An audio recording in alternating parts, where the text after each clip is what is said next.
Hello के डुकार में मरी विल मोरन जा एहसास पाछाटन वस्कारन ते फुटल ताजिन पिपुन जा प्यार पंहिंजे पांध में समेटींदे जग के जोड़ींदड़ बाजारे अल्लाह पाक जी बाबरकत ज़ात खां दुआ पिना थी त शाल तुंहिंजूं मुर्कूं मेरियूं न थियनि। सिंध जे सुगदासी हीरुनि सां गॾु सदाई तुंहिंजा टहक ईअं बुरंदा रहनि जीअं मींहं वसण खां पोइ थरकसनि जी भिनल वारी ते टहकंदड़ मोर जी महबूब ॿोली कुंवारनि कुंभटनि खे लोली ॾींदे महबूब यादगिरियूं ताज़ियूं करे छॾींदी आहे। ई शाल सदाई ताज़ो ऐं तवानू रही। अदा बशीर सुरत संभालण वारी हद खां वठी उमिरि जे अॼोकनि 21 सालनि ताईं मुंहिंजो रेडियो जी दुनिया सां रूह जो रिश्तो रहियो आहे, पर जॾहिं खां FM 92 जो आवाज़ हवाउनि जे हंज में लुॾण लॻो आहे तॾहिं खां घणो करे 92 ई ॿुधंदी आहियां।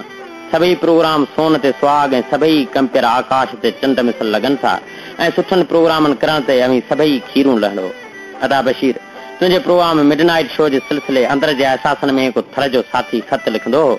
सच पुछो त लफ़्ज़नि जो अहिड़ो त जड़ाव हूंदो हो जो ॿुधण सां ई हर लफ़्ज़ मां उठे जी ख़ुशबू ईंदी हुई ऐं मूंखे यादि आहे त आऊं उन ख़त जे इंतज़ार में हफ़्ते जा ॾींहं अलाए त कीअं घणे गुज़ारींदी हुयसि। पर वक़्त जे वहकरनि में रेडियो तां उन साथी भलाए छो लिखण छॾे ॾिनो ऐं अचानक तूं बि रेडियो तां ईअं गुम थी वे जीअं लोड शेडिंग सबबि लाइट हली वेंदी आहे।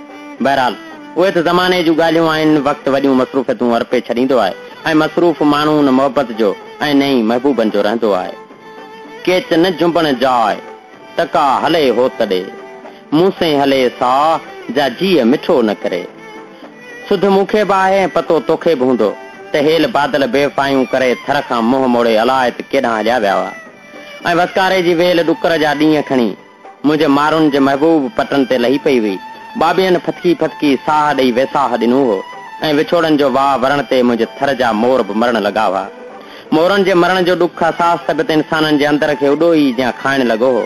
मारुनि जी लॾ पलाण ऐं थर छॾे लाड़ पट वसाइण ते केतिरनि ई आशिक अखियुनि लुड़क लाड़िया हुआ।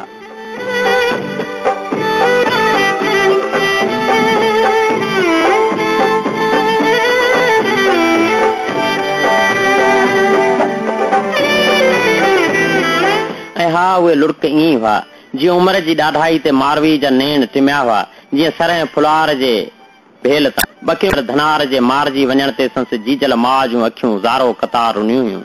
ऐं जीअं जॾहिं मूं पंहिंजो ॻोठु छॾियो त मुंहिंजे अङण अॻियां बीठल वण रुना हुआ। ख़ामोश राज़नि में मुंहिंजे घर जूं भितियूं रुनियूं हुयूं ऐं उहे घटियूं रुनियूं हुयूं जिन ते मुंहिंजा पेर ॾींहं में 10-10 भेरा पंधु करे कंहिंजी दीद पसी अखियूं ईद कंदियूं हुयूं ऐं कंहिं अहसासमंद इंसान जा निकोर जज़्बा ऐं अंदर जा अहसास इहो चई रुना हुआ त हसीना खे चइजो हुसन खे भाले बेहोश सां ऐं विखुन खे संभाले हिते नीयतुनि में रुगो नागा आहिनि भला उन खां भूरे बदन खे संभाले। बसि अदा बशीर वक़्तु बादशाह आहे ऐं वक़्तु ऐं महबूबनि खे मयारूं ॾींदे मूंखे सुठो नाहे लॻंदो। पर जॾहिं उमरकोट जूं हवाऊं कंहिंजो मुसाफ़िर आवाज़ खणी मुंहिंजे ॻोठ जा पट जी वसाईंदियूं हुयूं त सचपच त मुंहिंजा ई नेण सजण खे सारे उन आवाज़ उॾाम मां ई सिक पलींदा हुआ। पर हाणे ज़मानो थियो त उहे महबूब दीद पसाइण ते पंहिंजी जाइ ते पर आवाज़ ॿुधाइण खां बि लवाए वेठा आहिनि। अदा बशीर मूंखे अॼु ॾींहं ताईं इहो पतो नाहे पियो त माण्हू बेवफ़ायूं छो था कनि ऐं दर्द ॾियण सां खेनि छा थो मिले। वक़्तु तोखे बि घटि हूंदो ऐं मसरूफ़ियतूं मूंखे बि जाम आहिनि। तड़ तकड़ में लिखियल मुंहिंजो ई कंहिं शाइर जे अहसासनि जहिड़ो अकेलो ऐं उदास ख़त तुंहिंजे ख़्यालनि मुताबिक़ पूरो लॻे त पढ़ी छॾिजां न त मूं वटि रसीद तौरु नालो वठंदा। इहो ई काफ़ी आहे। शाल तुंहिंजे आवाज़ आधार मुंहिंजो नालो हवाउनि नथा उन्हनि अजीबनि ताईं पहुची वञे जिन विसारण खां पोइ कॾहिं सारियो ई कोन आहे।